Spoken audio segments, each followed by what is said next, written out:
Kyle Wiens is the CEO of iFixit.com, an online repair community that teaches people how to fix their own devices, and he joins us now for more on the story. Kyle, thank you very much for joining us. Now, you run an online site where people can discuss how to repair their devices. I'm interested in hearing what the discussion's been and what were people nervous before all this news broke out? Right. We've all been really surprised by how this problem has continued. I think the real thing that shocked everybody was when Samsung said, hey, we're going to send out replacement devices, and everybody thought that was going to be the end of it. And now it turns out that the replacement devices are also having problems. As we saw in Oliver's story just a second ago, the lithium-ion battery has been blamed for catching fire not only in smartphones but also in the Dreamliner 787. Are these batteries unsafe? Well, some of them are. And the interesting thing, we're talking about fractions of a percent of the total number of units that are sold. Most of the Note 7s are actually perfectly fine, but there's a manufacturing defect in some of them. And the problem is that Samsung doesn't have a way to find out which ones they are. And so they're saying we're going to have to recall them all.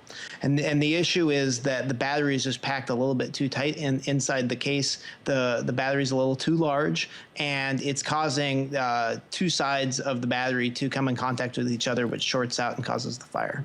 In this very competitive environment, how are companies like Samsung going to make their products safer then? Well, one easy way to make your product safer is to make the battery and the phone easier to separate. So if the Note 7 had been like the previous Note where the battery was modular and you could just pull out the battery, then Samsung would have been able to just recall the batteries and not have to recall all of the phones. So it would be interesting to see if they actually go back to the way things used to be where the battery was modular. You're talking about the modular battery, then how come Apple isn't affected by this because they don't have a modular battery? Right. Well, it's interesting. An iPhone 7 caught on fire last week when it was damaged in shipping. So this absolutely can happen to anything. You're talking about a fuel cell. It's like the fuel tank in a car. It has a lot of energy packed into there, and there are always safety issues when you have an energy storage device. Is it possible to do it safer? Yes, but I can tell you the iPhones really have trouble recycling them safely. There's no good way to recycle these things at scale because you have fires in the recycling centers.